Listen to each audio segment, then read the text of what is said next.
இது போன்ற சுவாரஸ்யமான புது தகவல்களை தெரிஞ்சுக்க தமிழ் ஜனம் சேனலை உடனே சப்ஸ்கிரைப் பண்ணிக்கோங்க.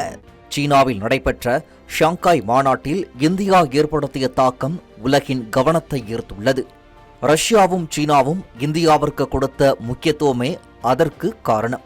விளாடிமிர் புட்டினும் ஜி ஜின்பிங்கும் பிரதமர் மோடியுடன் காட்டிய நெருக்கம் அமெரிக்கா உள்ளிட்ட நாடுகளை திரும்பி பார்க்க வைத்துள்ளது.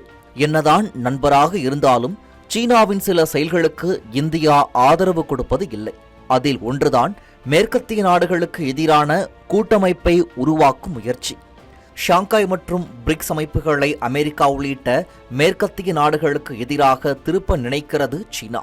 ஒத்த சிந்தனை கொண்ட ரஷ்யா, வடகொரியா, ஈரான் உள்ளிட்ட தேசங்களை தங்களது லாபத்திற்காக பயன்படுத்த சீனா முயல்கிறது. ஆனால் மேற்கத்திய நாடுகள் அங்கம் வகிக்காத அமைப்புகளை அவற்றுக்கு எதிராக திருப்ப இந்தியா ஒப்புக்கொள்ளவில்லை.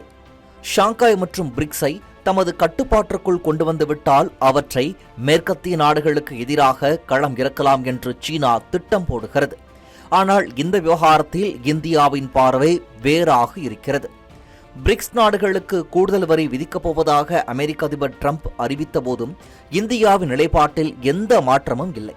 அதேபோல் டாலருக்கு போட்டியாக பிரிக்ஸ் கரன்சியை கொண்டு வரும் எண்ணமும் இல்லை என்பதை இந்தியா தெளிவுபடுத்திவிட்டது. உலக அளவிலும் ஆசிய கண்டத்திலும் மிகவும் வலிமை வாய்ந்த நாடாக இருக்கும் இந்தியா ஷாங்காய், பிரிக்ஸ் மற்றும் குவாட் உள்ளிட்ட அமைப்புகளில் சீனாவின் ஆதிக்கத்திற்கு முட்டுக்கட்டையாக இருக்கிறது. தெற்குலக தேசங்களை மேம்படுத்துவது மட்டுமே இந்தியாவின் குறிக்கோள்.